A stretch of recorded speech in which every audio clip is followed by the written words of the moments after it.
Welcome to Snap, Crackle and Cheap Pops, the Pro Wrestling for You podcast. Here's your hosts, Daniel Terry, Crissi Steel and Phil Woodvine.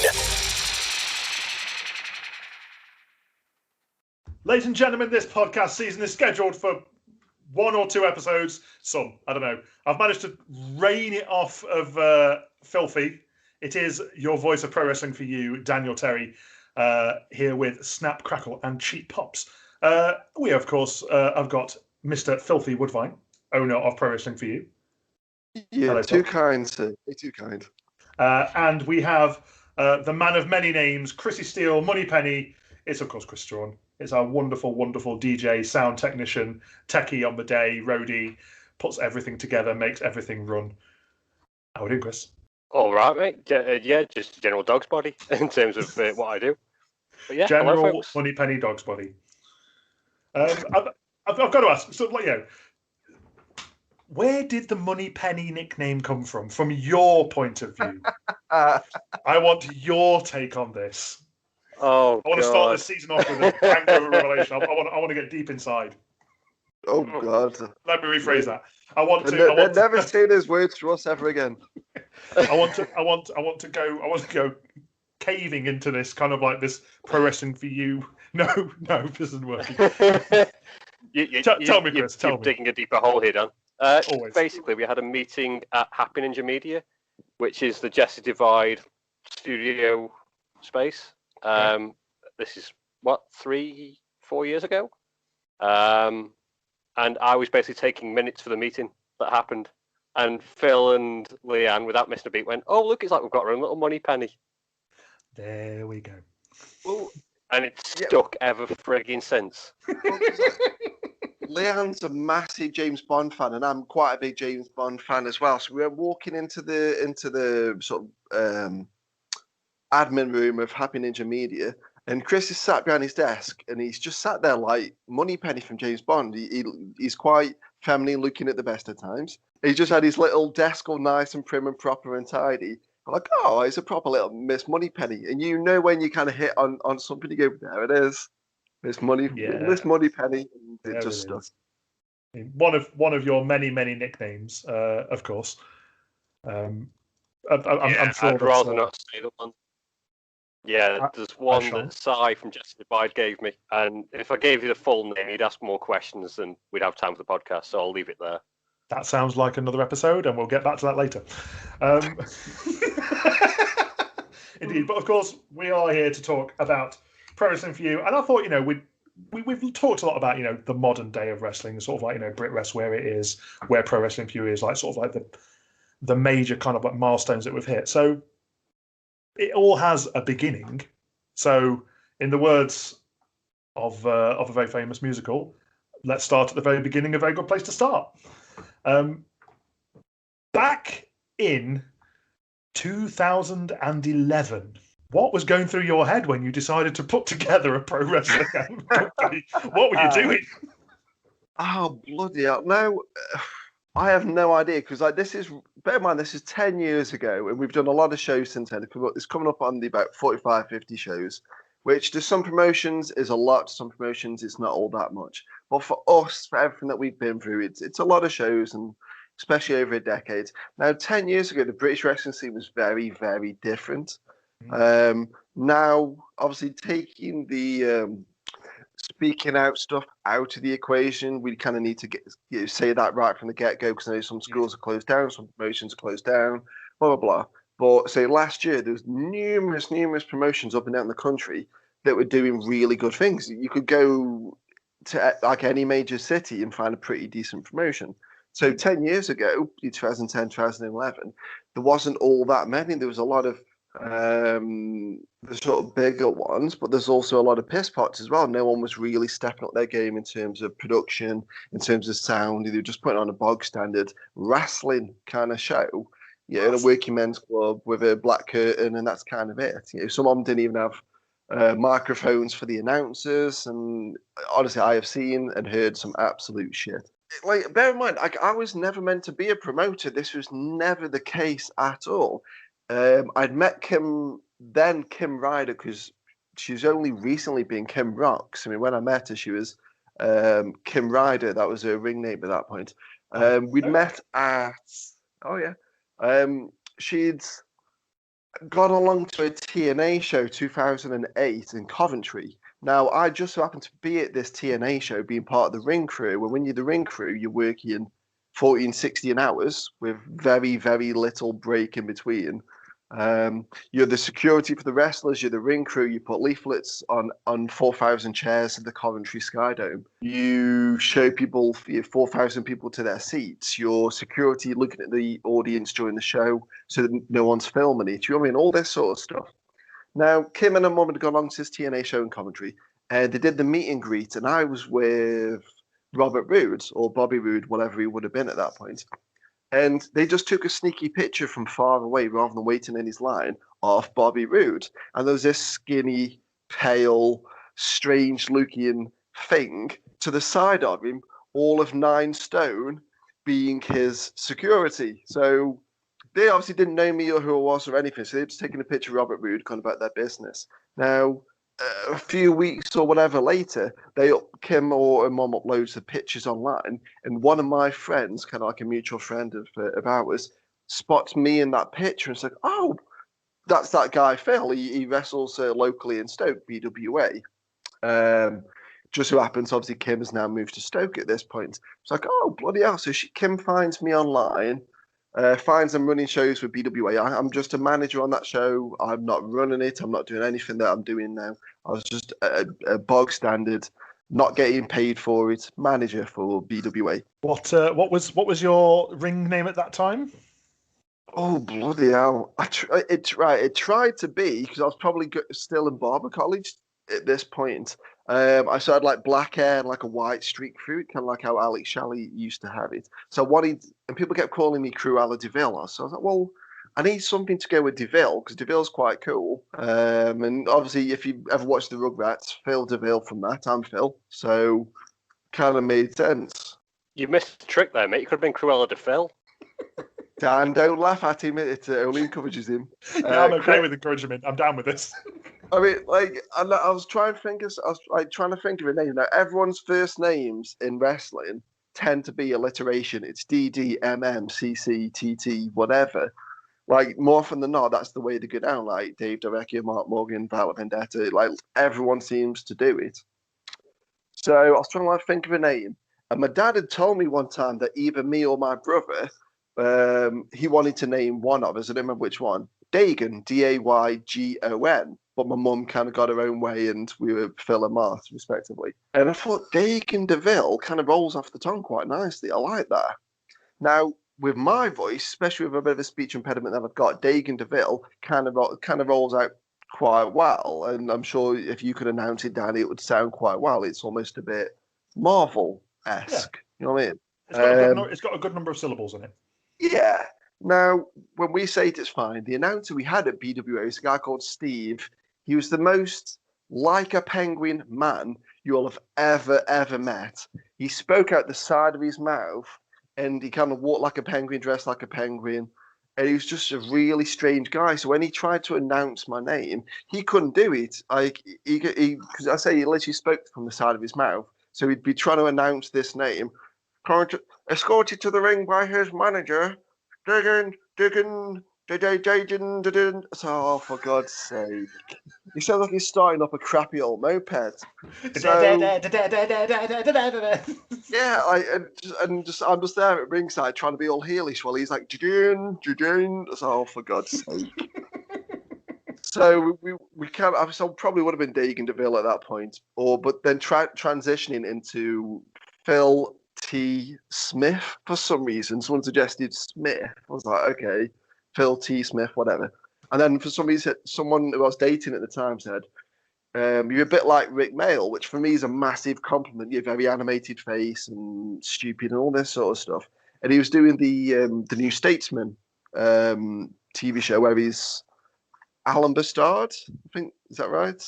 Yeah. And the girl I was kind of like seeing at the time was like, I should be like Filthy, like Phil, Thy, Bastard. There it is. That'll do. and then that's just how filthy kind of stuck, you know. Yeah. Is So, it fair yeah. to say that since you've dropped the bastard bit and you've just pretty much just been filthy? So whenever I've kind of like seen you sort of like sort of like talking about things, it's it's always just filthy. Sort of like the bastard is almost kind of like it's canon, but it's not spoken about, if that makes sense. Yeah, it was necessary to kind of like drop it for doing like family shows. Yeah, I didn't want to say bastard on family shows and get myself sacked and all that sort of stuff. So yeah, it just became filthy, and just managers typically kind of had one word when I was growing up. Like slick, guys like that. It was always managers with one word, and I thought I like it. That sounds cool. Just filthy, not big long-winded name, just filthy kind of works. So yeah, that's just kind of like how it came about. So that would have been 2008. So obviously, there was a good few years in the meantime at this point, up to being the very first show. Now, it was Kim that kind of talked us into it. We were sat round, and I'm going to hate to say this place because I know Chris hates it. And we didn't know that this guy that owns this chain of pubs was a reptilian overlord at this point. But we were sat round in Wetherspoons. Sorry, Chris. He's just shaking his micro pub brewery brain at me. I don't like it. That sounds good. We were just sat round in Spoons drinking, cheap ass ciders, and we thought, we should run a show. We should run a show. Now, Kim actually ran her own show in 2000 and it was December 2009. It was a charity show called Extreme Wrestling for You because it was backed by Phones for You, which is where Kim worked at that point. And it was Rider Promotions, Extreme Wrestling for You, and is it Jumping Jacks nightclub in Hanley, which is ironic because obviously we went there for the second show. Indeed. But Kim ran that show, and that was hers.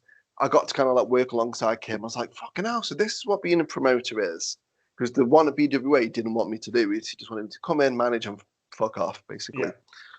So Kim ran her own show, and it was okay. It was maybe probably 40, 50 people. Obviously still not great, but 40, 50 people, whatever. So I'm still at BWA to the middle of 2010. I had a big falling out with the promoter. Creative differences. I'm a control freak. I'm sure both of you two know. And I know it's not exactly news, is it? I've never guessed. So I had to leave. It was a case of I wasn't feeling welcome, so I kind of left. So me and Kim we sat around and Wetherspoons, and I'd been at my new job at this point since 2008. So I was earning decent money at that point. I was taking home about 25 grand a year. So I had a lot of money. So going from no job to 25 grand a year, you learn to save a lot, especially early doors. Once you're there for a while, you don't save as much, but early doors. So I sat around with Kim and I'm like, look, I've got all this money. What if we did our own show? And from literally just a drunken conversation in Wetherspoons of all places, we said, okay, well, what could we do? And Kim was kind of like affiliated with ICW up north. She kind of cut her teeth wrestling with a lot of on the Scottish wrestling camps. So she said, well, let's do an over 18 show. There's nothing like that in this area. So I thought, yeah, cool. I mean, I didn't know what we were doing. I was just kind of the money man. So me and Kim kind of put our head together and said, well, where could we host a big show that would get a big crowd? We're talking a drunk crowd, nice and interactive, lots and lots of people. And we found our way to the Kiel Students' Union. We just wandered in one day, thought we'd have a few drinks and whatever. And we found out they had S Club free the week before at Kiel Students' Union. Oh, yes. And they drew 1,800 people to S Club sodding free. I don't even know which free it was. If it was Hannah or Rachel, I'd have gone along. Yeah. Or Tina, that's fine. Either of the three, it's fine. Not picky. Can't afford to be picky with a face like mine. Definitely can't afford to be picky with a personality like mine, I tell you. So for 1,800 people for S Club sodding free, let's get a show in here. If we drew that amount to 1,800 times by £6 a ticket, that's pretty decent money in our pockets. Now, this would have been the first show I would have ever ran. This would have been the first show that Kim would have properly ran, because running a charity show isn't really a show, because you're just doing it. You know what I mean? It's different. There's different rules. It is, but it isn't. It's always more relaxed. Yeah. So we had no idea what we were going into. I mean, the pitfalls and just how much money it was going to cost to put on a show at that ridiculously big, expensive, stupid venue. I mean, had we gone to a working men's club and started from the bottom and worked our way up, would have been fine, but we were stupid. More importantly, I was stupid, and the person with the money that's stupid needs a fucking bullet every now and again. So, yeah. It needs the occasional clip round here, and I needed pulling in a little bit. So I just said to Kim, whatever we want to spend, I don't care. Because in my head, there was no way we weren't going to outdraw S Club's sodding free. Yeah. Maybe a bit less because we had to put a ring in the venue, so it takes up a certain amount of floor space. But we were like, oh yeah, we'll get 1,000. Shouldn't be an issue. There was not like a doubt in our mind that we weren't going to get 1,000 people to a wrestling show. It's stupid. It's the luck of fools. You know what I mean? That's kind of how it is. We were so stupid. We didn't think that we wouldn't get that. So we were like, yeah, why not spend 700? I feel stupid is possibly a little bit harsh on yourselves. Maybe naive. Naive, definitely. Yeah, sort of it's there's nothing wrong with having a confidence, and you look at sort of like the legacy of Pro Wrestling for You, sort of like this is where it started, and 10 years later, granted, COVID sort of like aside, still going. Yeah, I mean, we've got some good staying power. I mean, if you can learn to fuck up early doors, but then rectify it as you go along, I think it makes you stronger from the get-go. I'm sure that there's some method to that madness in there. I mean, we probably would still be going if we hadn't fucked up from the start, but we didn't care. We were like 700 quid for a venue, done. 150 quid for leaflets, mainly because the guy that was running the venue is a major douchebag and tricked us into it. Oh yeah, I am throwing everyone under the bus today. I've got some stuff. That's fair. See, I wrestle control on a podcast and Filthy goes wild. I love it. That's because the emphasis is on you. You're leading it, and I was like, fine. Well, you should know better rather than get a guest on like me. God help me.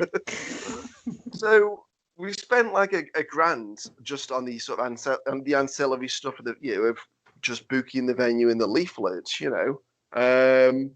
But I kind of think we got our clause in with two major people at the Kiel Student Union, a guy named Dave Malville that kind of run the Students' Union. Now, I don't know if he's still there. I have no idea. I hope he isn't, but he is probably one of the world's biggest perverts. Just a major douchebag and pervert. But Kim knows how to work with douchebag perverts. Like, Kim, if you listen to this, I love you for this. I never asked you to whatever. This sounds bad. I need to clear this up. But he'd show us around the venue, and it's a very nice venue, and he'd say tra to us and whatever. Then he'd be texting Kim from his office saying, leave Phil downstairs to have a pint. If you want to go up to my office, there's a lock on the door. Like, that's pretty douchebaggery, is it not? It's, I think predatory is possibly the right word there.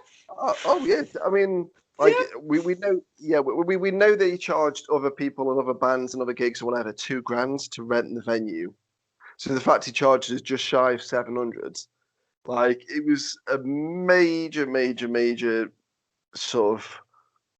Kim was okay with it. She wasn't comfortable with it. No one's going to make Kim do anything she doesn't want to do. Like, no. She would kick him in the dick if she won't really be tied anyone who tries. Yeah. So, yeah, I mean, hats off to Kim. So we had to deal with this douchebag that runs the place. Now, we dealt with their entertainment manager, a guy named Vinesh, one of the nicest guys in the world, just really bloody lovely guy that books all the acts. He kind of runs the green room for them, does all that sort of stuff. You know what I mean? Kind of like looks after the acts and all that sort of stuff.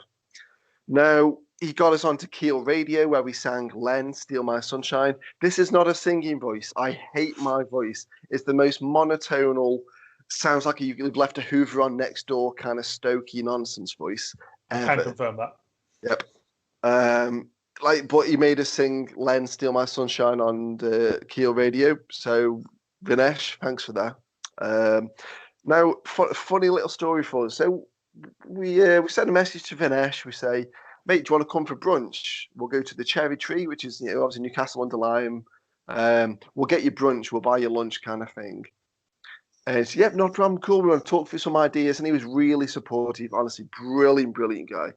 So I was a bit ill at this point. I've always had really bad earache in one of my ears. Since I was a kid, since I was a baby, I always have bad earache. When I get earache, I can't hear out of one of my ears. I go a bit mutton. So it's 11 a.m. Vinesh shows up at the Cherry Tree, and I'm at the bar. Kim sat down. And we kind of like stand up when he walks in. I'm like, oh, wait up, mate, how you doing? Blah, blah, blah. Can we get you a drink? Now, bear in mind, this is about 11 a.m.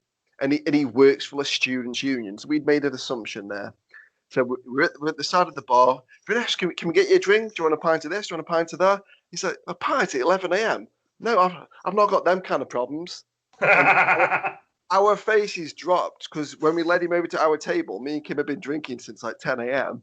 Like, oh, this looks bad. We've got like a few shot glasses on the table. We've got like a few beer bottles and stuff like we've not got issues either. Someone else must have left these there. These are definitely not ours. They just haven't cleaned the table, honest. Yeah. So like he kind of like laughed it off. But we're nervous. Like I'm very nervous. So like I get nervous energy anyway. So when I'm nervous and say even stupider things. So we go into the dining room, we order some food. While we're waiting for the food, he's telling us about all the acts that he's dealt with. He's dealt with, like Escort Free, he's dealt with all these bands, all these comedians, all these people from theatre. Like he's dealt with a lot of stars.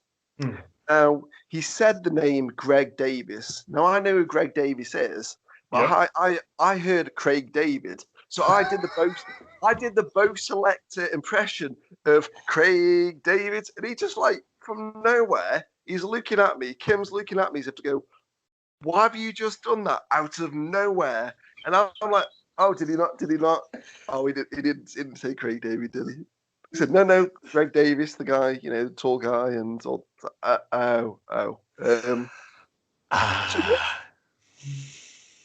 Yeah. Yeah. Sorry about that, Vinesh. My bad. Brilliant. Absolutely brilliant. Dearie me. So Kiel Student Union.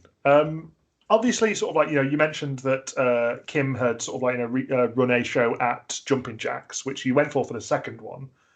Was it literally just the appeal of getting so many people into like this space that led you to Kiel Student Union, or? Yeah, pretty much. I mean, honestly, we had no notion that we weren't going to get less than 1,000 people into the venue. It didn't enter into our heads at all. We just thought, well, if Escort Free can do it, why can't we? Which that's fair. Also stupidity all in one. But it was one of them things. We just thought, it's easily enough. We worked out the money. Spending $1,000 on venue and leaflets. That's fine. We're making like $4 or $5 grand, whatever, back. So why wouldn't we spend that? Because if we can make a couple grand on top, we've got a full venue, a kick-ass show, and we've got to put some money in our pockets. Go big or go home. So indeed, and you did go big with an 8-match card. I mean, yeah, of recent. The match cards are 5, 6 at the most normally. Yeah, March this year we did a 7. Yeah, if you take into consideration Perfect Paul James's 2 stints of about 2 minutes apiece. Yes. If you count them the more segments the matches, aren't there? Let's call it what it is. Yeah. Well, this was 7 this was 8 full matches. There was 8 full matches. There was no squash. There was no little comedy segments. Nothing, absolutely nothing. So we kind of went balls to the wall. Because I said this was Kim's show. I was just like, book whoever you want. Bring 2 full cars down from Scotland. Why not? Yeah, I mean, we had 5 singles matches, a tag team, a 5-way, and a last man standing. Yeah. I mean, that's by no means a short show. Well, I had the money. Kim held the purse strings. Whatever she wanted to spend, I was fine with spending because they say we thought we're going to bring in £5,000, so we did not care less.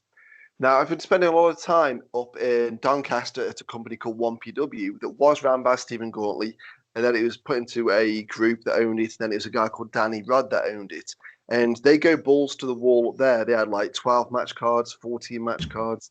They bring in Ulf Herman, Abyss, AJ Styles, all these names over from all these different companies. And we wanted to kind of follow in their footsteps. We wanted to kind of slipstream 1PW a little bit. So the idea of us not spending and not going big didn't seem possible because we kind of got 1PW's backing. We got in contact with Danny Rod. We said, look, we're going to have your tag champions Fight Club on our show. They're going over, so whoever we put them against, you haven't got to worry about belts changing hands or whatever. Do you want to do a bit of sharing? And then at this kind of point, Danny Rod was being disrespected left, right, and centre and being treated like a dick. I mean, 1PW was on its way out. It was a sinking ship, unfortunately. And so we just kind of took an opportunity to kind of borrow his mailing list, and he kind of sent out a big email shot to all the 1PW fans, which 1PW in the Doncaster Dome was drawing 1,800 people. So it kind of made sense for us to kind of like slipstream 1PW and kind of make a friend like Danny Rod. And there's definitely nothing wrong with that at all. But yeah, so on the 5th of March 2011 in Kiel Student Union, Pro Wrestling for You Extreme Mashup. Opening with a 5-way match. Yeah. I mean, that's ballsy. Yeah, it is ballsy. I mean, before we get into, before we talk about the first match, I've got to say, you've seen the poster for this show, and obviously you just revealed the name for the show. Indeed.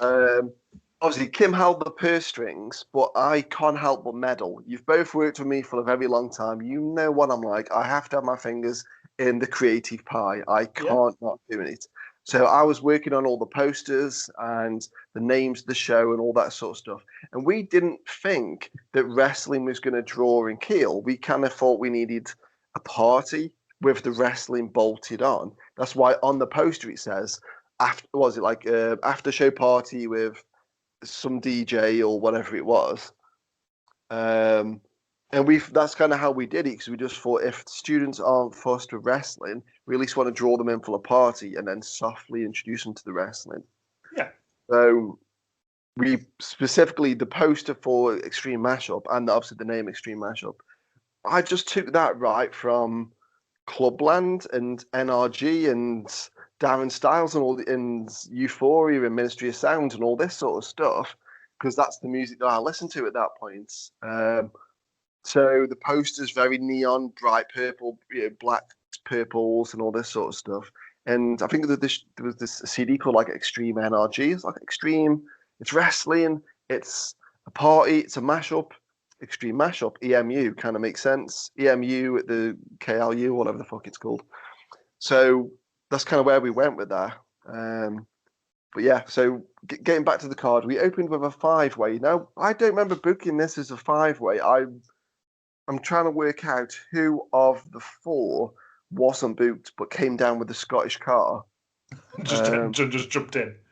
Yeah, because I mean, so we had like 2 full Scottish cars coming down, which is like 100 quid in petrol before you even paid a wage, which is it's 100 quid each for each car as well. So 200 quid for Scottish petrol. Fucking idiots, aren't we? Fucking idiots. Indeed. So obviously 2 full cars full of Scottish talent to Fight Club, Red Lightning, Lionheart, RIP of course, Carmel, Kelly Lee Ray, BT Gunn, Jack Jester. I think Stevie Xavier was going out with Kaylee Ray at this point. I could be wrong, but I think that's about right. He jumped in as well. So I'm pretty certain it was booked as a 4-way. He was just there on the day and said, "Can I jump in?" And we're like, "Fuck yeah, whatever. We don't care." Yeah. So we kind of turned it into so just turned it into a 5-way. So it's Scorpion that went on to be Dave Del Vecchio when he had a big makeover. Yeah. Squirt, which is a guy neither of you two probably would have saw. He kind of wrestled at BWA and Unite Wrestling when I was there. Yeah, I don't believe I've come across him. I will say, we'll jump in, sorry, but we are going to obviously talk through some of the matches. Like, we're going to talk through the cards. With regards to sort of like some of the names that we are going to talk about, we are aware that some people have been outed, rightly so, by the speaking out movement, and we're very glad they have. I will be saying on behalf of Pro Wrestling for You, anyone who sort of like has been shown to be lower than scum will not be setting foot in a Pro Wrestling for You ring as long as we're in charge. Simple as that. Yeah, sort of like we're their names might get mentioned now, but believe me, we're not giving them any more air other than the fact that they existed in Pro Wrestling for You history. That's it. Pro Wrestling for You future does not involve anyone who has been sort of outed, rightly so, by speaking out, and we fully support that movement. Yeah, I think we said before that obviously the podcast had kicked in. We have to talk about some of these names. Obviously, some of these names are not looked at favourably. A couple in like one or two, or at least two of these people are no longer around anymore as well. It's like Lionheart has passed on. And on the second show, we'll talk about Chris Travis. Chris Travis has passed on. Yeah. So it's going to be a bit of a tough talk, but we can't deny our past. These people did perform on these shows. So, it is out there. You know, there are websites that sort of like do lists, sort of like the cards as they were, and in some cases who went over against who, and sort of like it exists, it happened, but we are moving forward and on with it. But yeah, just sorry to jump in with that note, just to get that on paper. We don't endorse them, but they did exist within our past. Definitely. So we'll run through the card. We'll give some little bits and pieces. And I've got some little caveats that people don't necessarily know about these, because if you weren't there, like, you won't know this stuff went on, and it's the stuff that peppers a wrestling show that fans might not know. But we'll get onto that a little bit later on. So indeed, if you're ever a fan at our wrestling shows and you see Phil running around like a headless chicken, it's because something like this has gone on, and he's now trying to sort something out. And it's it's genuinely hilarious to see from my point of view, because I know he will sort it. And and I'm sure sort of like Chris will back me up on this. We know he'll sort it. We know that between us we'll come to a solution. But watching him running around like a crazy fool is generally one of the sadistic joys I get whenever I'm at a Pro Wrestling for You show, and it's beautiful. Well, it's a great little thing. I just want to know, Phil, were you as stressed back then as you were now? Because Jesus Christ, if you were either more stressed then, thank God I didn't know you then, and if you were less stressed, what the fuck has happened to you? Well, again, you've got to bear in mind, there was not even a single notion that this show wasn't going to draw 1,000 people. So we had no reason to be nervous. We had our heads so far up our bums that we thought, well, if you draw 1,000 people, that kind of nullifies every issue that could possibly come up. Yeah. So for this show, very chilled, just very excited, because I was performing on it anyway, so that was kind of my own. That's where my mind was at. Kim could kind of run the show pretty much single-handedly anyway, and I was just doing little bits. But no, there was no nerves, there was no stress. It was, apart from trying to keep in the dirty pervert of Dave Malville, the Kill Uni runner out of Kim's underpants. That was the only stress we had. That's fair. So yeah, indeed. Bear in mind though, right? So I don't think I've been as stressed this year. For the two shows we did this year, I think I've mellowed relatively well. I mean, I will say sort of like the first show back was there was a relief we'd got it out of the way after the previous ending of the ending of the previous year. But it got out of the way, sort of like out of the way seems wrong.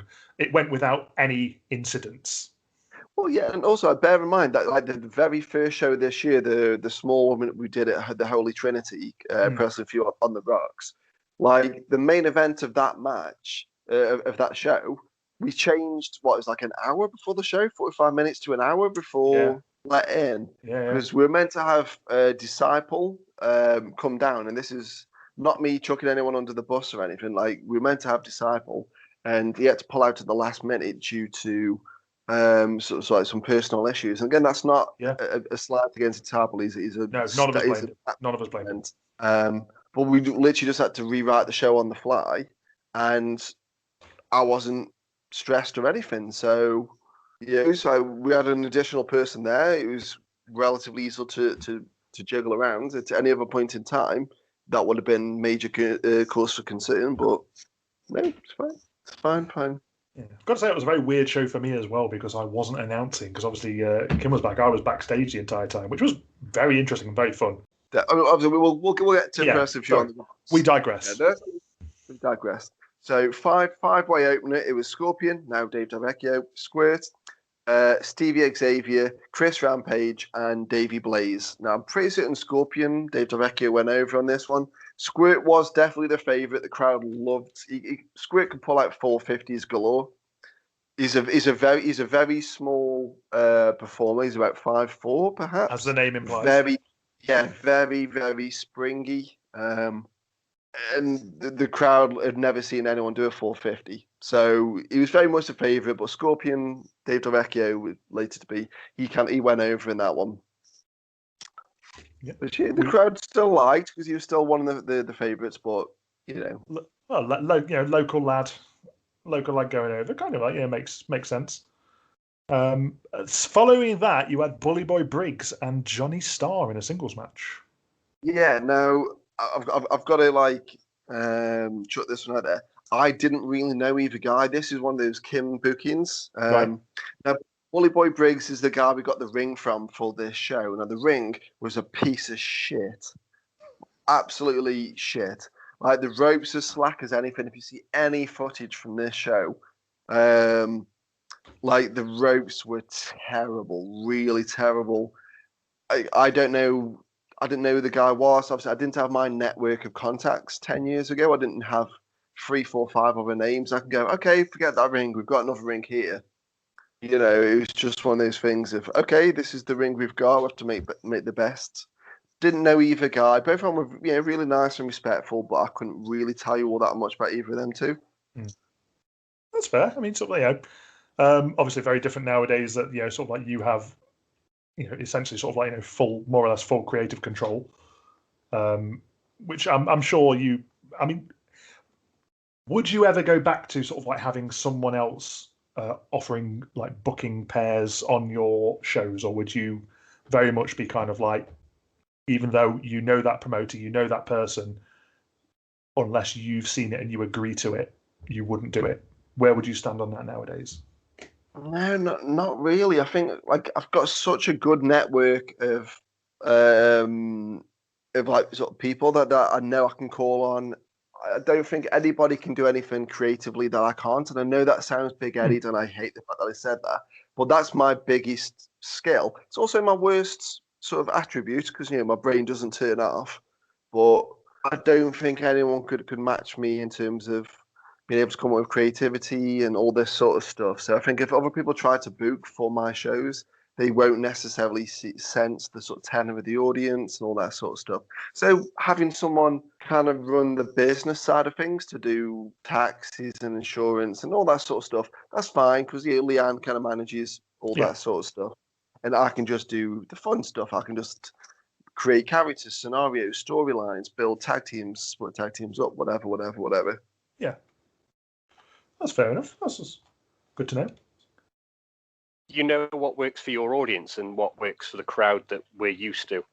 And especially it's the fact that it's your brand, so more so it's your name that's going against this. So if someone books something out of what you would book, it's you that gets the flack for it, even though someone else booked it. So you've been right so far as to not do it that way since that happened, obviously. But the audiences, the wrestlers, what works and what doesn't at our shows. Yeah, I mean, like we've had some near misses. Obviously, I'm not going to chuck everyone under the bus. We've booked some people that hadn't necessarily worked for the crowd. We kind of stacked the chips on them a little bit, and it didn't necessarily work in our favour. But can't all be winners, you know what I mean? But as long as people come with an attitude of wanting to have some fun, because that's kind of what we go for. We're not a progress wrestling strong style kind of. We're not that kind of city. Stoke-on-Trent doesn't go for that sort of thing. We're fun. We're pantomime. We're shits and giggles. So if someone else, occasionally you'll have another promoter saying, "Do you want to book my champion on your show?" Like obviously naming no names, and I'll say, "Okay, well we'll kind of entertain it. What do you want to do?" And they say, "Oh, we could put them like this." And well, that doesn't work for my crowd. Oh, but you don't know if it's going to work yet because they've not seen him. Yeah, but I've seen him, and I've got my ear for my crowd. Like I listen to my shows, I don't watch my shows. So yeah, okay, if someone else came in, like I'll always hear people out. Like obviously, Preston View fans might not know this, but obviously Chris and Dan, and yourself, Dan, you've had like my ear for the past God knows how many years. Mm-hmm. You know, it might only be a tweak on a match or a tweak on a swapping the entrances round. So you send the faces out first, and the heels can cut them off mid thingy. That something like that I hadn't thought of. That I'll go, you know what, that's a really good way of doing things. But I couldn't take on anyone else's booking. It wouldn't make sense. Yeah, which is fair. And again, sort of like you say, sort of like you know the crowd that we get at our shows, and I think it's fair to say that sort of like yes, they come to a wrestling show, but they don't come for the wrestling. You know, sort of like the wrestling is almost sort of a background to the character. Yeah, is the best way of sort of like describing it. I mean, it's Pro Wrestling for You panto. I mean, it's almost a panto. It's it's entertainment. It's you look at it's sports entertainment. We take the entertainment part very literally. Yeah, sort of like the sport is kind of very secondary to it. I mean, like we book like even our Raffle Mania is like such a part of our show now because we go out of our way to make sure that the terrible, and we always try and say because it's a play on words, obviously Daniel terrible present, whatever. It's such a terrible present, and whoever opens it has got to open it at the front of the ring. The crowd gets behind them and does the drum noise, and the photographer's taking pictures, the camera guy's filming it. That's become a segment of our show now, whereas before it should just be, okay, draw a ticket, okay, you've won a bottle of wine, box of chocolates, whatever, grab them, fuck off, let's carry on with the show. Well, the mystery bags were great, but yeah. Yeah, now it's people come up with 20 quid and say, I want 20 quid's worth of raffle tickets. I really want to see who wins that shit. Like, okay, I'll take your money. They're buying raffle tickets. They're not buying them for the goodie bags, which has got like sort of posters, sort of like DVDs, sort of like, bits, bobs, toys, chocolates. They're buying it for the booby prize. They are buying it for the consolation comedy prize. Yeah. And if I had £1 for every time someone had asked me what the booby prize was, I could retire now. But even me and Dan don't know what the booby prize is. We're as much in the dark as the audience is. And I purposely don't want to know. Yeah, like I don't even know the match card until I turn up. I mean, like, that's a worry. That is a worry. I mean, to be fair, like it changes. Like on the day. Anyway, I mean, it changes as the show goes on. Let's be honest. The booby prize for me is genuinely one of the things that I look forward to every show because I genuinely do not know what it is. I have no clue. I purposely avoid knowing.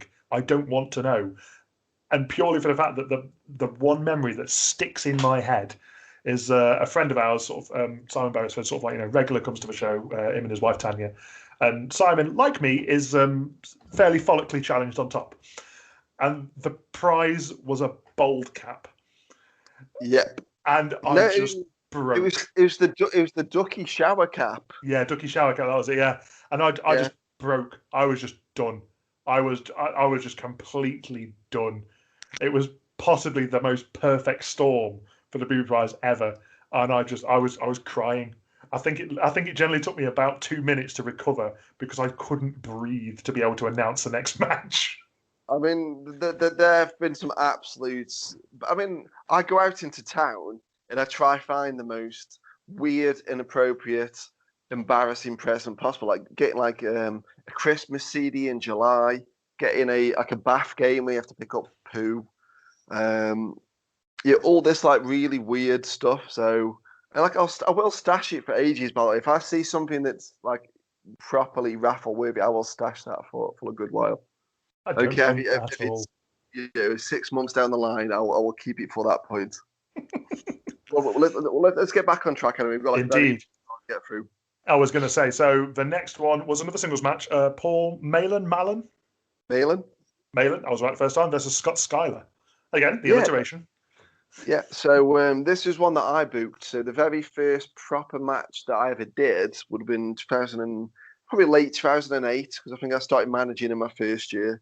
And it involved Paul Malin and Scott Schuyler. They're both like stalwarts of the British indie circuit. And I was trading with Scott on a sort of like monthly basis. Paul was always coming in for BWA shows. He's one of those guys that's just always there. That's just is a vet, brilliant guy. And that was one match that I kind of booked that I wanted to put on and bring a little bit of what I'd been working with to Kim's card for the most part. Okay. Just like, because we're 3 matches in at this point, and so we knew it was going to be 4 intermission 4. We just knew we wanted some sort of humour right before the first half main event. Yeah. As the first 2 matches obviously open with fast pace opener, then it was a bit more of a grudge match between Bully Briggs and Johnny Starr, whatever. Bit of fun between Malin and Schuyler. I think they did a bit of a dance off at one point. Nice. Yep. I know that's definitely my influence. If a dance off ever shows up on a Pro Wrestling For You show, that's definitely my influence. 100%. So it's nice bit of fun for them too. Indeed. Then we had some names that Pro Wrestling For You fans will definitely recognise. Tag team match with Fight Club, Kid Fight and Lynn Thompson, and the Myatt Legacy. Yeah, Keith and Ryan Myatt. Now, at this point, so it was my show. There was no 2 ways I was going to manage somebody on this show. Now obviously, I don't do that. I've reeled my in somewhat. Then I was like, no, this is what I want to do. So I decided to manage Fight Club. So the 1PW Tag Champions, I got to manage them, which was pretty cool for me at that point. And obviously, 1PW's back in. They promoted it for us, and it was treated as a tag team open challenge. Yeah. We knew Keith and Ryan Myatt were going to like go up against them anyway. Keith had worked at 1PW for a bit. I think Ryan might have worked at 1PW a little bit. Yeah. And obviously they're local lads to us, so that's kind of like perfect anyway. So we go out. I cut a promo, rip it into all the students. Plenty of venom in the promos, which I'm quite happy with. The Myatt's music kicks in. They walk through the crowd. Really cool entrance. I think the match might be online. It might not be online. I couldn't tell you. Okay. Not many matches from this show still exist. Yeah. Really, really good opening tag match. Main event tag match. It is on YouTube, folks. You want to go onto the PW4U YouTube channel? It is on there in, I think, 2 or 3 separate parts. Yeah. Nice. There we go. That's right. So, Chris, do you know what the URL is for the YouTube link? Just to chuck you under the bus a bit. He doesn't know. It's youtube.com/Pro Wrestling For You. Embarrassingly enough, I only subscribed to the channel today. What a shithouse. I just need to check that I'm actually subscribed to the channel, because otherwise that could be really embarrassing. But yes, indeed. So Fight Club and the Myatt Legacy. So you came out and managed Fight Club for that as their manager for that bout. So yeah, which is really cool. And at the time you were a heel manager, and always have been a heel manager. Yes. Yeah, pretty much. I think I've only done like a face manager once or twice, which is weird anyway. You don't really need a face manager. It's just a cheerleader. So I do have to ask, was Keith... Yeah, I mean, obviously we know Keith has been face. Was Ryan face at this point? Yeah, Ryan was face for... Wow. Oh, bloody hell. No, you put me on the spot. I don't remember for the life of me how long he stayed a face for. I couldn't tell you. I don't know if it's a couple shows, a couple years. I really do not know. I would have to check that one. So Ryan, if you listen to this, I apologise, but I've slept since 2011. Not often, but I've slept once or twice. So, in other news, I am already subscribed to the Pro Wrestling For You YouTube, so embarrassment avoided. Phil will not throw something at me from all the way across town. So Keith and Ryan on the first ever Pro Wrestling For You show, and still to this day part of Pro Wrestling For You, which is I think a lovely little thing. Sort of like to say, for 10 years they have been involved with Pro Wrestling For You, which is always nice. But I can't imagine Ryan as a face. I mean, Ryan as a face is essentially Keith Myatt Jr. or Keith Light or Diet Keith, whatever you want to. Diet Keith. Keith Myatt Max, whatever sugarless version Zero?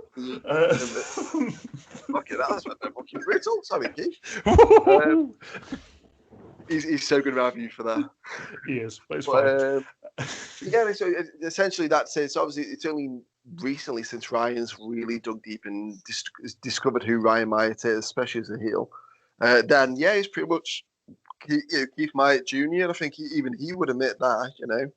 Yeah, I mean, I've got to say as well, sort of like, you know, on the subject of Ryan, it's, you know, I'm firmly of the belief that sort of like, you know, no wrestler is ever the finished product. There's always got to be sort of like, you know, some form of evolution, because, you know, seeing the same character over and over and over again, yeah, you know, eventually becomes stale to the audience. Yeah, so you've got to kind of like, you've got to tweak it and twist it and mold it a little bit at a time, and sort of like, you know, nothing too drastic.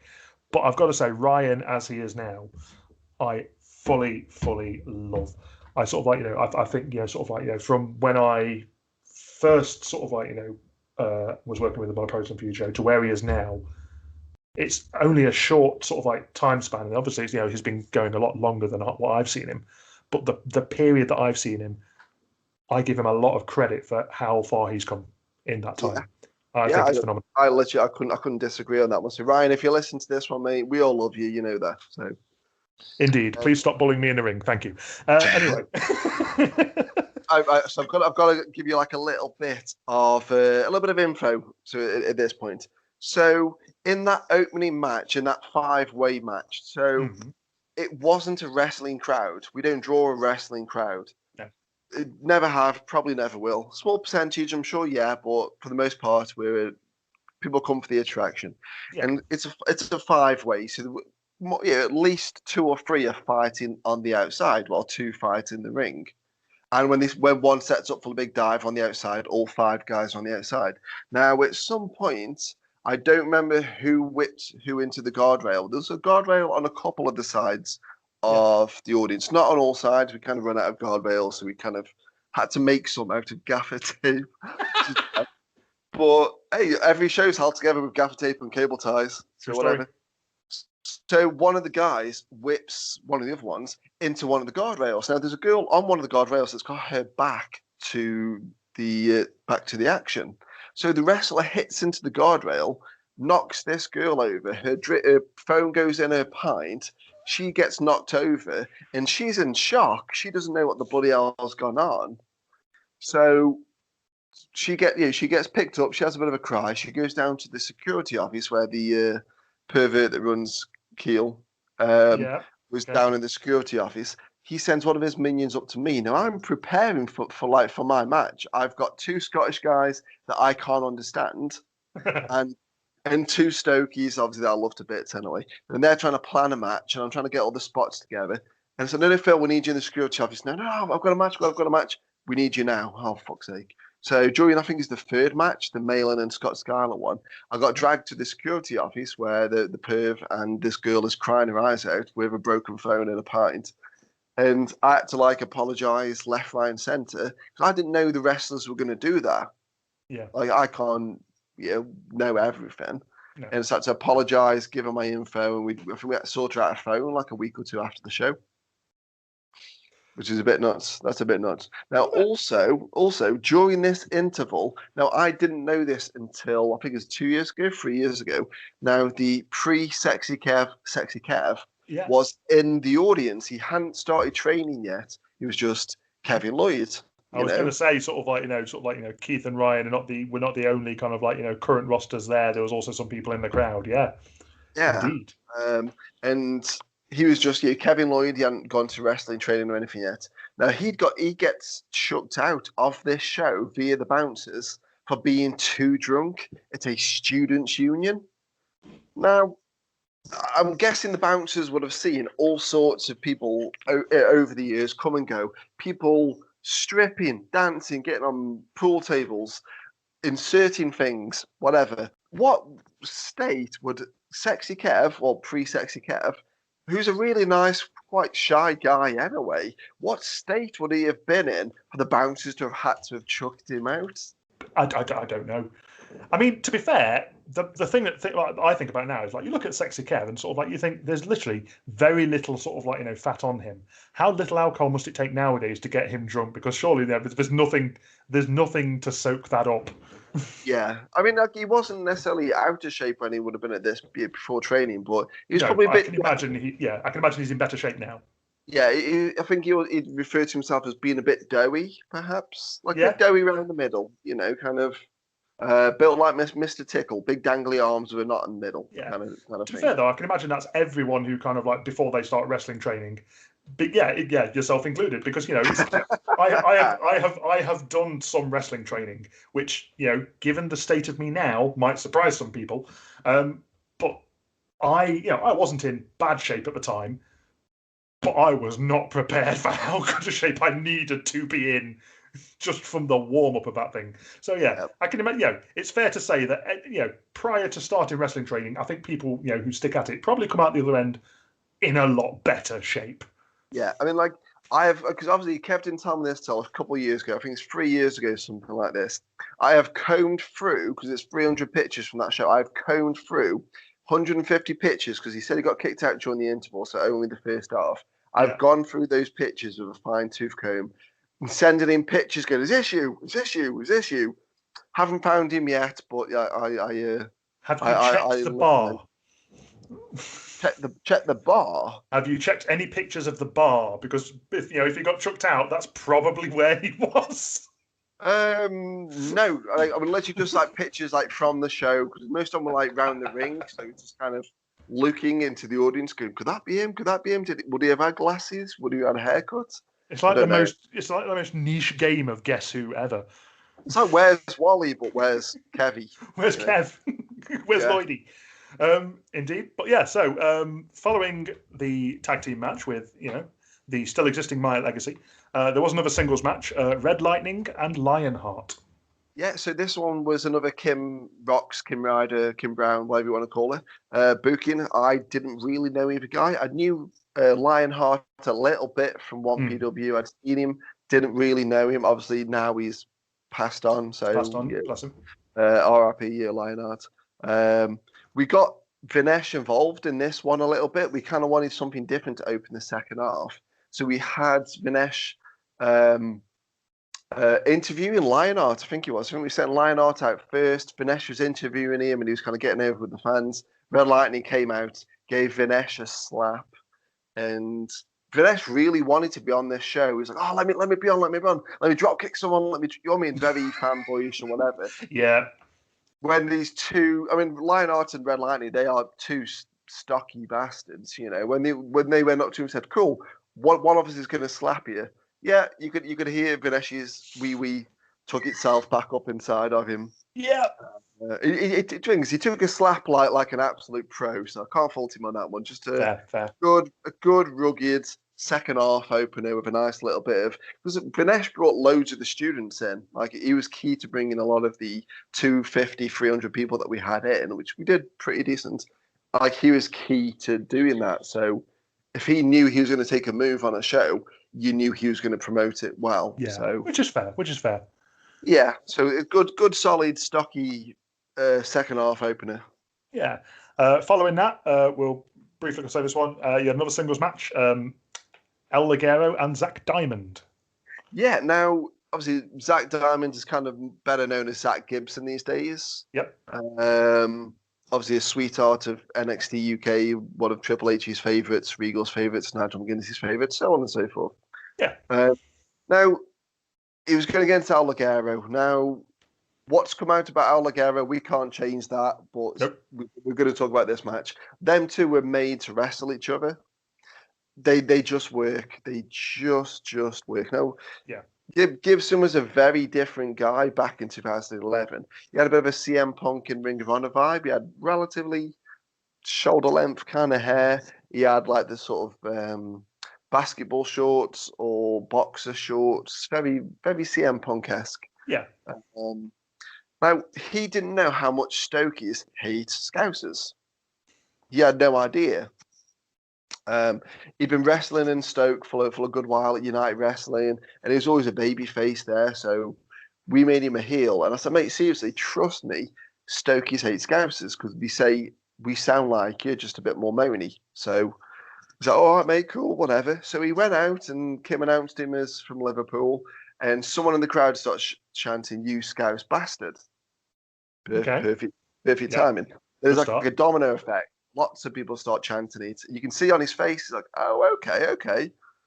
And he went with it. And like Gibson does credit Pro Wrestling Feud as giving him that spark to lean deep into the Scouse lifestyle. Like naming all of his moves after like Liverpool players,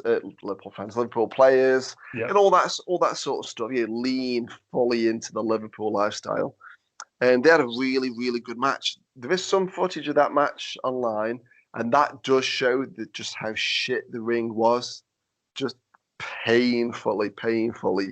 But whatever's come out about Ligero at this point in time, we can't change that. But in terms of just being a match between them two, they were made to wrestle each other. It's just really solid, really great. Yeah. Following that, you had another singles match. I want to say Carmel. Yep. I need my glasses cleaning. And Kaylee Ray. Yeah, now the NXT UK Women's Champion, Kaylee Ray. Indeed. Just chuck that one out there. Now, like, I hate to say this, but we did need a women's match on the show, and I hate saying them words because it sounds we need to get one. I don't care which one it is. We need to get one. That wasn't the case, but we didn't know that many female performers at that point. No. Carmel and Kaylee Ray wrestled each other millions of times. It was just going to be an easy fix to just put in place. Kaylee Ray, luminous red hair, really good match. I'm pretty certain Kaylee Ray hit her head on one of the ring posts at one point, and she threw up under the ring during that match.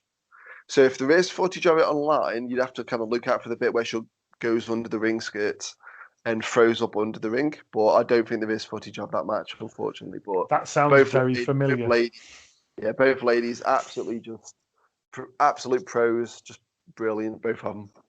Indeed. But yeah, there we are. And then the main event, a last man standing match. So what made you go for last man standing? What was the thought process behind that as a main event? Well, again, this was kind of what Jack Jester does for a living. He's happy to bleed and to do it plentifully. BT Gunn, same kind of vibe. Doesn't mind bleeding for whatever. So we had a couple of tables. Yeah, he brought some drawing pins with him. We had the Cactus Jack wooden 2x4 wrapped in barbed wire. Yeah. We had a couple of them, which I think Vinesh actually stole one from the show, which is quite cool. And we wanted to finish strong. Yeah, we wanted a main event that people will go, that is fucking nuts. Especially no one in Stoke had seen anything like that. So they were fighting into the crowd. They were jumping off the bar. It was nuts. I mean, there's drawing pins all over the ring. It was nuts. There we go. So yeah. So your first show, eight matches on the card.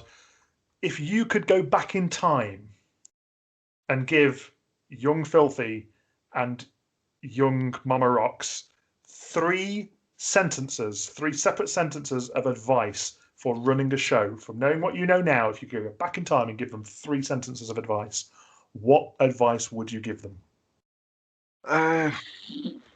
Trim it down. I think there's no two ways about it. We didn't need an 8-match card. We could have done 5-match cards, and it would have drew the same amount of people, but paid less wages. Yep. Didn't need that many Scottish people. Like, it was nice to have. No, it sounds bad, but you're paying you're paying like a lot in petrol to bring 2 cars down from Scotland. Yeah. And you've got to house them. I think they all slept at Kim's house as well. She had like a big living room. They all crashed in. Yeah. 3 sentences. Yeah. So trim the card down. You don't need 8 matches. 5 or 6 would have been perfectly fine. Don't think you're going to draw 1,000 people. You really aren't. We drew healthily. It was a good 250, 300 people. Yeah. It was, I think, £7 a ticket, if I remember correctly. So whatever 250, 300 times by 7 is, go nuts. Yeah. So trim the card down, get a better ring, because there's a story at the end of this bit of the podcast. I'm going to tell you about the ring, and you won't believe me, but yeah, it's nuts. Better ring, trim the card down. Don't trust big, rapey, perverted runners of Kiel's Students' Union. Fair. That's fair. So, go ahead. You say you got a little story about the ring? Right. Now, both of you two have put a ring up, you've taken a ring down, yeah? Many times. And so, it's Bully Boy Briggs, and he's the guy that's bringing the ring. So there's me, there's Scorpion, Dave Dalvecchio, and Squirt, who's a guy called James. Yeah. And we're the first three in the venue. We're there early. We're talking 10 in the morning, something like that. For like a 9-10 p.m. start show. Dave there early. I know. First and only.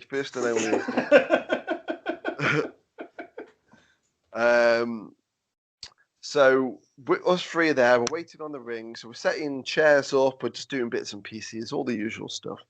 And so the ring gets there. Now the ring comes on it's like a Ford Transit van, but it's like a people carrier version. So like a minibus. Okay. Now things like the ropes, the aprons, the soft stuff, that sort of thing. That's all in the van with Bully Boy Briggs. I think Johnny Starr might have been there. He brought like a good few people with him, and all the, his wife and whatever else. So all the soft stuff and a couple of like the ring posts and whatever are inside the van. Now on top of the van, on top of the roof, is all the middle irons. You've taken a ring down. All the middle irons, the ones that support all the boards. It looked like kind of like ladders, like big metal ladders with ends on. Is the best way to describe it. Yeah, exactly. So the ones that go down the middle of the ring, the long with just a tiny notch on that kind of set in all the middle irons. So they're all on top of this transit van, people carrier, whatever you want to call it. And so he pulls up outside. He's got my number. I give him directions to which door we're at because it's just easier to get it in rather than carrying up some stairs, blah, blah, blah, and all this sort of stuff. So we get there, do the wrestler's handshake with everyone that's in the car. Right, cool, let's get the ring in. And he starts taking the irons off the top of the van first. So we're like, all right, cool. Start at the top, work your way down. Winner. So he starts sliding these bars off quickly. And I mean, we're standing at the very end. We've got me, Dave and James, Squirt, all stood there, like waiting for these bars to come off. And he starts sliding them off like there's no business. We're like, trying to like catch all these bars. Now, we catch the first couple, taking them in. Now we're in 5 minutes. We've got 2, 3, 4 bars, whatever in, and he starts getting a bit impatient, waiting for us. The fat bastard that stood on top of the van, just sliding them off. Yep. So he slides one off, but rather than it coming off the back of the van, it goes off the side of the van that none of the three of us have stood there. So it comes off completely the side. We're like, didn't even come anywhere near us. Now someone has parked their car to the left of this van. Now, if you've seen Terminator 3, where he starts smashing on the car bonnet before he powers down, or I think even the Hulk does it in the first Avengers film, starts smashing the bonnet caves in. I don't know how the window didn't shatter. Like, it must be the luck of fools that the window didn't shatter. It hit the bonnet and literally just bottomed out. Like, we're stood there with nothing but the sound of the wind going past us. Like, what the fuck do we do? We've not even done a show yet. What the bloody hell do we do? And we're like, it's happened. We can't do nothing about it. We'll come back to it later. So, oh my days. Yeah, so I mean, the first Pro Wrestling For You show killed a phone and a car bonnet. Yep. I killed our deal with Kiel Students' Union as well. Indeed. So we kind of had to forget about that because you know what the show day is like. It's crazy. So we get the rest of the ring in, where the Scottish cars are turning up, and we've got cars from Liverpool, Nottingham, Manchester, Edinburgh, Glasgow. It's a bit nuts, So we've got people coming left, right, and centre. We kind of forget about the car because we go do other stuff. We do the show. We get a call I think it was like the next day or something, and the big perv that's running the show, not Kim, gives me a call, says, Phil, I need to speak to you. And I'm thinking, oh, he's going to want to book us for like another show. So I go in, he reads me the riot act and needs the details of the guy that brought the ring. Now, so I didn't know the guy, so I had to ring Kim, and Kim got the guy all the details. And then I think they did sort it out. I think it was on CCTV, so there was no two ways about it. Yeah. And it did get sorted, and I think we did sort this girl out with another phone. But yeah, we destroyed literally the bonnet. Just gone. You know how heavy those bars are, and it's an old ring as well. They're not light. So yeah, especially dropping off the 6, 7, 8 foot van. It was like one of those high transits. We couldn't even get the bar. It literally just went off, destroyed the car's bonnet. Yeah. So after that day, after destroying, sort of like your hopes and dreams of pulling 1,000 people into a venue, of destroying your budget slightly, of destroying phones and cars, 251 days later, you decided to do it again. You mad bastard. Well, so we had extreme mashup under our belts, and we kind of, again, we probably sat in Wetherspoons drinking every. We used to order every cider that they'd have. So we'd sat there on the table in spoons with 28 ciders, and me and Kim would go through them, quite happily. And we said, well, okay, what did we do right? What did we do wrong? So we kind of like writing a big list. We said, well, we should have advertised it as a wrestling show because the fans really enjoyed it. So we need to make the next show wrestling based, not a party, wrestling based. Hence why the show was Fight Night. We didn't want any kind of and an ahhing. That's a show name if ever there was one. We weren't going to go back to Keel Union. There's no two ways about it. I think we'd burned that bridge, pissed on the ashes, and then pissed on them ashes, and then pissed on our own trousers. So, and to be fair, for that kind of price, would you want to? No, I mean, not a chance. I mean, so we're kind of looking around, thinking, what do we want to do? Where can we take it? And we kind of thought, well, Kim's charity show 2 years prior, it did okay. And with the backing we've got now, if we could get the crowd we got in Keel into Jumping Jacks, we're golden, because it'll be a great atmosphere. That's all we wanted to do, just port Keel over to Jumping Jacks. That's all we wanted to do. So we met with the guy that runs Jumping Jacks, very nice guy, just said, come in, do whatever you want to do. I think the money to rent it was about £200-300, which is nothing. Yeah. So X amount of months later, the 11th of November, the 11/11/11, decided to run Press and View's second ever show. I was going to ask about the date because it is, the 11th of the 11th of the 11th. Was that intentional, or was that just fortuitous that it just happened to be kind of like one of the dates available, and you went, yeah, that one, or did you set out wanting to go on the 11th of 11th of 11th and have the most binary date possible? There was definitely a couple of reasons in there now. Jumping Jacks is kind of like booked up quite far in advance. So we kind of had to book X amount of months in advance. We didn't want the first, because this was now a Friday, whereas Extreme Mashup was a Saturday. This is now a Friday night because they wouldn't do a Saturday for some reason. And so we kind of had to take whatever dates was available. We didn't want the Friday before because that would have been Bonfire Night. Yeah. Or Bonfire Night weekend. So we didn't want to compete with that because we still wanted people. Yeah, exactly. So we just thought, okay, what's the one after? Okay, 11th, 11th, 11th. You know what? That sounds good. Sticks in people's heads. We'll go with that. Fair enough. And you opened this show with, if I'm not wrong, again, correct me if I'm wrong, the first Pro Wrestling for You title? Yeah, and it was another 5-way. Yeah, it was another 5-way. But it's a title that still exists today. Yep, so that was the first, I don't want to call it a belt, because it was a trophy at that point. We didn't have the belt made up. Oh, okay.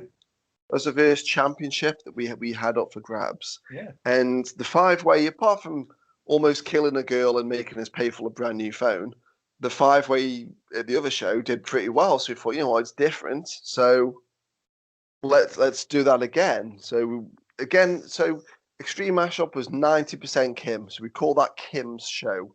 Yeah. This, I'm going to say this is 90% me. Okay. And then obviously shows after this was 100% me. But this was Kim wanting to get out of the wrestling business. She had some personal issues and all this sort of thing. Now, I wasn't a good promoter back then. Some could argue I'm not a good promoter now. Bazinga. But I didn't have the network. I didn't have the connections. I didn't have the foresight, the ideas, the creativity. Back in 2011 that I've got now. Like if something went wrong, I wouldn't have the wisdom. You didn't have the experience. Exactly. So we were booking this show, and I think it was a week and a half before this one, Kim wanted out. Now, I didn't have another announcer. Obviously, you were nowhere to be seen. I hadn't met Chris yet. I wasn't going to do it. So, she wanted out. I had to really talk her into it. It was a bit nuts. You've heard me talk, right? You wouldn't trust me with a fucking mic. I mean, I'm not going to lie. I'm amazed he trusts me with a mic. I mean, what is he doing? He's clearly having some senile moments in his old age. That's all we can put. I'm amazed anybody trusts me with a microphone, a megaphone, a remote control, a phone in itself. You know, to be fair, mate, after hearing you on that first show, your mic technique was goddamn awful. Gotten slightly better now, but is what it is. Yeah, it's like the microphones are crap anyway. I've got such a deep monotonal moany voice that microphones just don't sound good to me. I've learned how to get it better. It's fine. It's one of them things. But yeah, so Kim wanted out of wrestling, not just out of pro wrestling for you. She wanted out of wrestling, Yeah. Because we'd lost quite a bit of money, and I say we, I mean me. I lost quite a bit of money on Extreme Mashup. It was probably all in all, so ring rental, wrestlers' wages, room rental, everything. The show probably cost $3,500. And if we'd have drew 300 people, it's £7 a ticket. That's what, 2,100 quid? 2,100, yeah. Didn't have any merch, so we only had ticket. Yeah. And that's 300 on a good day. It's probably more near 250, but I'm not good at maths, so I'm not doing 250 times by £7. So whatever. So we probably lost maybe £1.5 grand, give or take. And again, that was all me. Yeah. So and Kim wanted to leave wrestling altogether. I really had to talk her into it. I mean, it took a lot to talk her into it, and we kind of lost track of each other for a little bit because I was stuck with 10 days till show day. I had no one there holding my hand. Yeah. But this show had to go ahead. It is what it is. So yeah, bit nuts. So we decided to trim the card down to, hence why it's a 5-match card now. Okay, that's fair. And it's a five way to start the 5-match card. You had, if my information here is to be believed, Squirt defeating Danny Steele, Dean McManus, Dylan Roberts, and Scorpion. Yep. Now, some people ask, what is G6? Why did we come up with G6 as our thing? Now, this was like a way to name a part of the company after Kim, because some people do think PW4U, my name's Phil Woodvine, they think, is it named after me? Nothing could be further from the truth. I didn't want it named after me, but we went from Extreme Wrestling for You to Pro Wrestling for You. That's kind of what we wanted. We wanted Pro Wrestling for You to be the over 18 part of the company, and we wanted to start running family shows under limited edition Pro Wrestling. So we're going to run 2 companies. Yeah.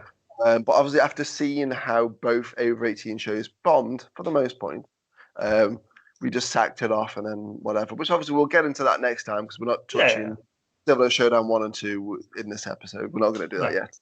So 5-way, and we wanted G6. So we sat around, probably again in spoons, and there was a song out at the time called "Fly, Fly Like like a G6. Yeah. Yeah. And there's by a group called the Cataracts and a lady named Dev, D-E-V. Now, in this video, Dev wears sunglasses and she's the spitting image of Kim Rock's. Spitting image. We've shared pictures of it before. She's the spitting image, which, Chris, if you Google Dev, you'll see a picture of her in sunglasses. I'm pretty certain you can confirm that Kim is the spitting image of it. I'll give you a minute to do that. So we thought G6, we know that's a very fast plane. So planes, high flying, quick, quite cool, G6 division. Yeah, cool. We'll go with it. We just went with it, you know. So that's kind of where we got it from. Yeah, I mean, you're not wrong, actually, to be fair. It just, I can see the resemblance. Has anyone seen Kim and Dev in the same place at the same time? See what I mean? Spitting image. Spitting image. They're the same person.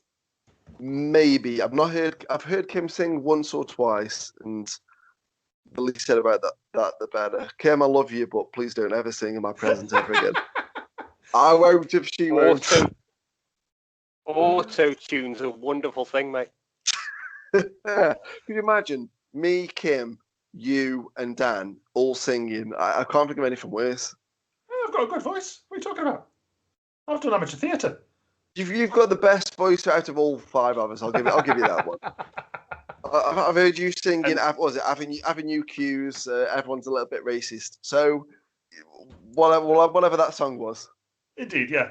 And if I start singing, it's going to get called Justin Hawkins all over again. So let's not just start that. Let's just keep it buried. Yeah, I wasn't going to mention that, but thank you for bringing that up, Justin. I appreciate that. I mean, Chris. Hey, it's almost Christmas. It's almost time for Chris to Don't Let the Bells End. So indeed, or Don't Be a Bellend. You know, one or the other. Oh my god! Right, I should be nice because he is editing this. You know, sort of like how I come out of this is in his hands, and that is quite scary. Yeah. Very much so, very much so. So we'll get back on. So it was a 5-way to open the show. So we crowned our G6 champion in Squirt. Again, that was making up for him not winning the previous show, because there's no two ways about it. Squirt was over. I mean, during that show, people in the crowd were chanting "Pump, pump, Squirt," which is amazing. Wow. Oh yes, and fair play. I have to admit something at this point. I was stood at the back of the crowd at this point during that opening match, and I kind of got that chant going. And you've definitely never done that before, ever, at any of your shows whatsoever. Definitely not planted a little chant in the crowd's head and watched it take off, ever. Definitely not. Sometimes you just got to plant a little seed and then just enjoy it when it grows. So whatever. Speaking of sort of like things growing, you again sort of like on your own show. I believe we're involved in this next match.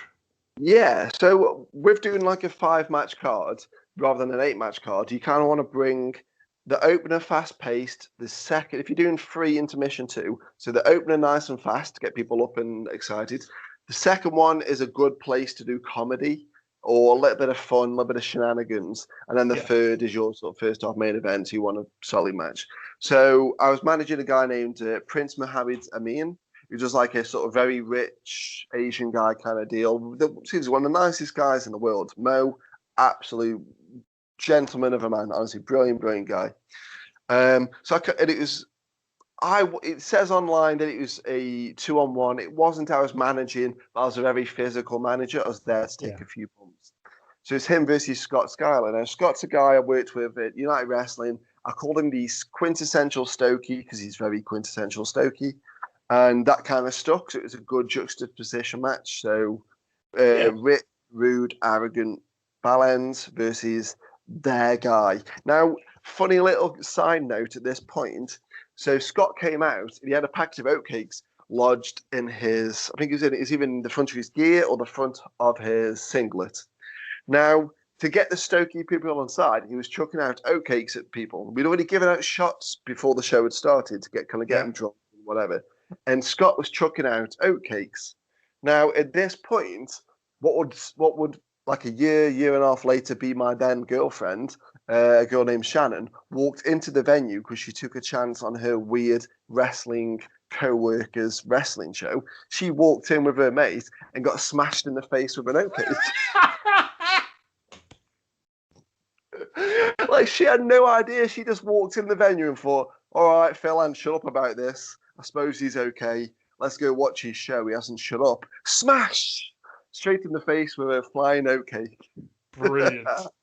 And never have we ever wanted. I mean, food seems to play a bit of a part in pro wrestling for you. I'm not going to lie. Oat cakes, oranges, carrots. There's bananas. There's definitely a theme along here, 100%. Of course, then sort of like you did have your sort of like first half main event with the Myatt Legacy, defeating Project Ego. I've got to just take you back one step. I've just noticed a little note. So it's in that match. So it's second on the card. It's the first half is 3 matches. So second is always good for comedy, for shenanigans, for typical managerial kind of stuff. Yeah. So I had my brass knucks. I've got some genuine brass knuckles that I used to use on shows. They were tucked in my suit pocket. So I'm doing the managerial thing of I'm up on the ring apron giving the referee some abuse, blah, blah, blah, all the usual shit. Now Scott grabs the rope, pulls me in the hard way. So you take a flip over the rope. Yeah. Now, as I've gone over the rope, I've then taken my bump and I fed into the corner nearest the crowd doing the chicken shit heel thing. And Scott's meant to be kind of like throttling me. Because I think the ref might have taken a bump at this point. I think he was definitely out of the way. Yeah. So he's throttling me in the corner. I meant to take my knucks out of my pocket, chuck him to Mo behind him. Scott chucks me over the top rope. Mo lands him with a punch, covers him for the pin when I chuck the ref in. Now, I've gone over into the ring. The knucks have come out of my pocket. I don't know they've come out of my pocket. I didn't feel them. I didn't see them land or anything. So I'm up in the corner trying to find these knucks in my pocket that are no longer there. I'm obviously doing the chicken shit thing in the corner. No, don't hit me. Scott, where are they? Don't hit me. Scott, seriously, where the fuck are they? I'm checking all my pockets. I can see Mo behind Scott going, chuck him, you dickheads. I'm like, I've got them, mate. I've not got them. Like, I don't know where they are. Luckily, they've not gone out the ring. He sees them to one side, grabs them. I start going to say, Scott, just bail me. Scott chucks me over the top rope, but he chucks me crotch first at the top rope. So I don't go over. I just hit the top rope with my twig and berries. I begrudgingly slouch over the top rope as I'm on the floor holding my bits. Mo smashes Scott with the knucks, covers him, but the ref's down and I've got to chuck him in. But I'm on the outside holding my bits, like, oh my God, this hurts so much. So Mo has to shout to the referee, ref, get in, you're ruining the fucking match. So the ref that's been knocked out does a Superman-like comeback, jumps in just to cover the pinfall, and then has to do another match. So, yeah. Oh, my days, brilliant. Fuck ups galore. Yeah. You always get them on every single show. Speaking of fuck ups, so the Myatt Legacy. They won't thank me for that. I'm joking. Keith and Ryan, love you to bits. But I just couldn't resist the cheeky segue. So yeah, the Myatt Legacy defeating Project Ego, which is Chris Travis and Martin Kirby. Yeah, again, this is like one of those unfortunate things when you go back and review a show from 10 years ago.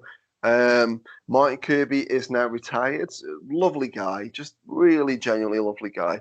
And Chris Travis no longer with us. He had a lot of issues. Obviously, I won't talk for him. He had like a lot of medical issues, and he unfortunately succumbed to it a couple of years back. So yeah, Chris Travis no longer with us. Indeed. And please, guys, if you do feel I'm talk to someone, please. I'm sorry to hijack this, but it's sometimes it's okay not to be okay, and it's it's okay to kind of talk to your friends and check in on your friends and just check they're doing okay, because sometimes you just don't know what's going on behind the scenes. Yeah, I mean, I don't know, because I know he had it was like some stomach and intestinal kind of issues. So Chris was a fan of the what they're called, the melanin injections that make you. I mean, anyone that saw Chris, he had the most phenomenal tan, and Yeah. that probably didn't help him getting melanin injections. No. I know that messed with a lot of his sort of internals, like your kidneys and your liver takes a big hit when you inject melanin. So, but obviously, whatever had gone on at that point, I know he had a couple of diseases that unfortunately took him down. But yeah, Chris, lovely guy, very cheeky, very mischievous. Lovely guy. Now, Yeah. one thing we didn't mention from the very first show, Extreme Mashup, was Ryan Myatt broke his nose on that show. He took like a kick to the forehead and just a bit of the toe hit Ryan in the nose. He's got a loose nose anyway, and he broke his nose. So Ryan came to me before this show and said, "Can you get me a razor blade? I want a juice." So I went Poundland, got him some razor blades. He cut them up, taped them to his wrist, and he was going to like blade his forehead because at that point he had some hair. It was hanging on by a thread, but he had some hair. Like it was escape. It was taking him longer and longer to wash his forehead. We'll say that. I know the feeling. So it must take you forever, sir. No. So I got him a blade because he wanted to blade. Yeah, some people in the crowd. He wanted to bleed for them. I was like, all right, cool. Now he ended up breaking his nose on a table, like do you know those really tall tables that you stand at in the jumping jacks. Like when you turn your face when you're taking a face bump, he wanted to turn it one way, but I think he changed his mind at the last minute and turned his face and ended up really breaking his nose. So he didn't even get a chance to gig on purpose because he'd popped his nose face down and it looks like his nose had been shot. It went, if you see the pictures from that show, which they're all up on our Facebook at facebook.com/ProWrestlingForYou, it looks like his face exploded. It's pretty gruesome. Indeed. So yeah, I mean, right, he's bless him. He's definitely got a habit of his nose has taken a few bumps. But yeah, of course. Then you had your sort of like your intervals. So, I mean, this is kind of like probably more the format as well that like current pro wrestling few fans would recognise. Sort of like having 3 in the first half, then an interval, then 2. Sort of like it's obviously with Rafflemania sort of like definitely taking shape. The one thing about this show is it's kind of how we planned it. We were going to do 3 intermission too, because we had quite a low turnout and we were really pushed for time because we kept waiting, hoping more people were going to show up, and it didn't. So we were they had to open the club. I think is at 11, because it's obviously part of Liquid or whatever the club's called, Fusion or something. I don't know.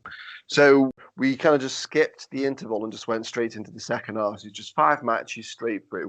We were meant to have Zach Gibson and Al Ligero again for this show. Ligero was wrestling elsewhere. He was going to try and get to us to try and do a bit at the end of this match, but it wasn't possible. So ended up being Al Ligero's tag team partner at that time because he was tagging with him in 1PW. Hubba Bubba Lucha was the tag team name.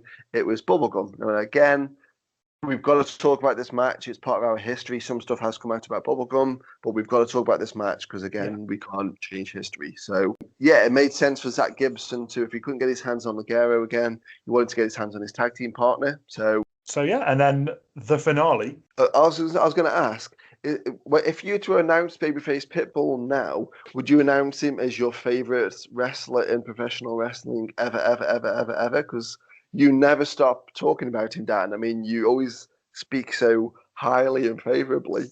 I feel I'm being thrown under the bus here. So yeah, he was against Alex Cyanide. Moving swiftly on, you swine. I have my watch him sweat, boys and girls. Opinions of him.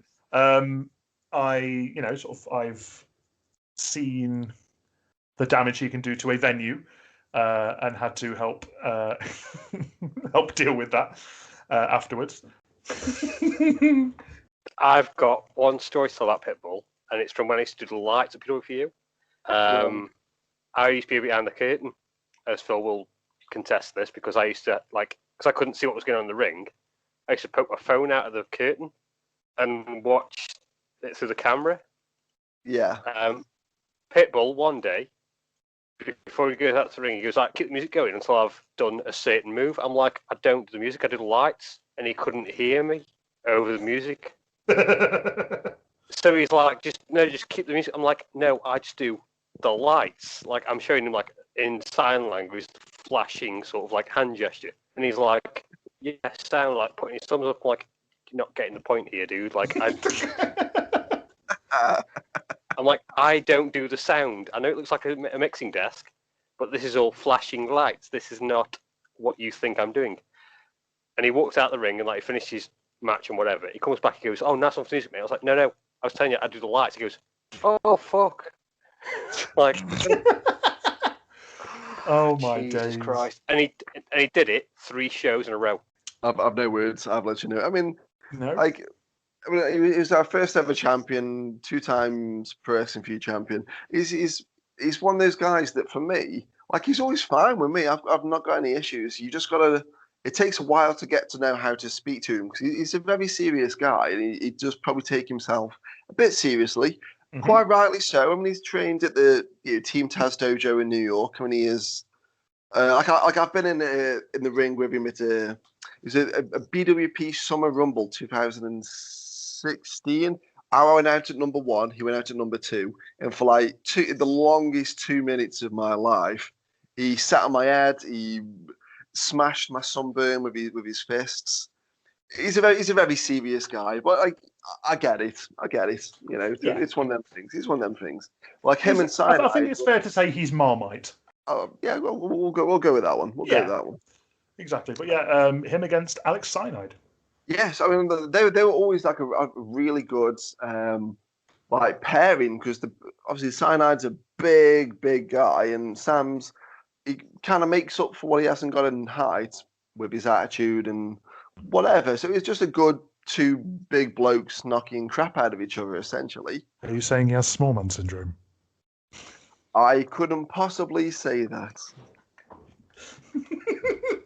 I just want to point out that Chris is muted right now, and I can see the back of his throat. He's laughing that hard. Many men have seen the back of Chrissy's. No, we're not doing that joke. But no, like it's one of the things. It's just like 2 big guys smacking hell out of each other, and decent enough match. I don't remember where I would have saw like these guys to kind of pick them up for my show. I'd imagine I went along to some RWA shows, and I just saw them, got talking to them, and again, the least said about RWA at the minute, bloody hell. Yeah. Digging myself a bit of an hole. I think I would have just saw them, got speaking to them, and said, you know what, it's kind of like main event we want, and yeah, it's one of them things. Now, once that had finished, it was just very quick. Tear the ring down, tear everything down. I think a couple of us had a drink upstairs in the attached liquid/fusion nightclub, and then we just did one. Like, I was not in the mood. Like, I was worried about Kim, because I knew she was kind of like suffering and she didn't know how to kind of like talk me through it. I was just nervous, because obviously running a show is nerve-wracking at the best of times. We didn't draw, so we probably had to ask a few people for some favors, and I had to pay some people a week later when I saw them at the other shows and whatever. Yeah, it was a difficult show. I was going to say we probably lost more on that show than we did on the Keel show, which isn't probably right, but it felt like more because we had a lot less people, but we spent a lot less. So I don't know. It's weird how it all works out. Now, you two both been in jumping jacks before, I'd imagine? I think once. Ashamedly so, yes. Yeah. Now, we've got like a nice little DJ booth to one side, and we're meant to have, so when we're dealing with the owner, we're meant to have the whole stage curtained off, because you've got like curtain rails built into the ceiling. You can move the curtains where you want them. Now, when we got there on the day, bear in mind there was 15 people, so wrestlers and announcers and referees that all need to get changed, and managers and whatever. 15 people, give or take. There's a tiny, and I mean tiny, changing room to the side of the stage of jumping jacks. You know, it would probably be the size of maybe the back of a transit van. Okay. And getting 15 people into that room to get changed, to stretch out, to warm up, and all that sort of stuff was difficult. So we said, we'll cordon off the stage, we'll curtain it off, and you've got the entirety of the stage plus that little room with the toilet in and whatever. Now that didn't happen on the day we showed up. There was a tiny curtain that dropped down just in front of this tiny room door. So all 15 of us had to get changed in the cramptest space in the world, like trying to stretch out and we're punching each other in the face because we've got resistance bands and all that sort of stuff. I don't know if it's changed since, like you were there, Phil, but it's now called the Royal Music Hall. For anyone who knows the local area, it's now changed the name to that. And they do film some wrestling shows there for Sky TV, but I don't know what the promotion is. So they have the same issues. Yeah, it was PCW, Preston City Wrestling. They came and did 2 shows, drew 30 people. So they drew even less than us. And they did 1 show in Fusion upstairs. I think they came back to do a second one and it drew about 20 people. They came back and did Jumping Jacks instead and drew, I think, 20, 30 people. Because keep in mind, we're on that show that they came back and did. It was only a couple of years ago. And yeah, it's about 20, 30 people tops. So yeah, probably the same kind of deal. I think they used the stairs that come down into Jumping Jacks or Royal Musical. They used that as the changing room and entrance. Whereas we didn't have that luxury because they kind of people had to go up there to go into Liquid/Fusion. But yeah, 15 people in a room no bigger than the size of a cubbyhole was just terrible, really terrible. So we knew the first show was okay, but monetary-wise, bombed, but people didn't see that. Second show, you could tell 40, 50 people in there, bombed. Indeed, but sort of like from where you've come at this like beginning point of pro wrestling for you, sort of like coming up to now 10 years ago, to sort of like to now sort of you can tell sort of like the lessons you've learned and sort of like the things you've put in place and the fact that you do have a loyal fan base. So, it's fair to say the home of pro wrestling for you sort of like is Silverdale. Sort of like that for me has always been kind of like sort of like a steadfast kind of part of pro wrestling for you. And as from one Myatt legacy to pro wrestling for you's legacy, we will next time be looking at 2012, which was the start of the Silverdale Showdowns. Yeah, I think we did. Was it just 2 shows that year? Just 1 and 2. It was, yeah. Yeah, that's cool. I mean, because obviously we've got lots and lots of good stuff we can talk about. Because to go from doing over 18 shows to doing what's it called, like working men's club shows is very, very different. You gotta book them different. You gotta treat them different. You've got to flyer it different. Everything changed, and like there was a very good reason why we picked Silverdale. Of all places we could have gone to, Nottingham, Newcastle, Madeley, wherever. We picked Silverdale specifically, but we're going to save that for next time. Indeed, we are. But yes, so thank you very much. This has been Snap, Crackle and Cheap Pops. I've been Daniel Terry, joined by Christopher Justin Hawkins, Money Pennies Drawn, and Phil Bastard. Thank you, guys. Prick. Don't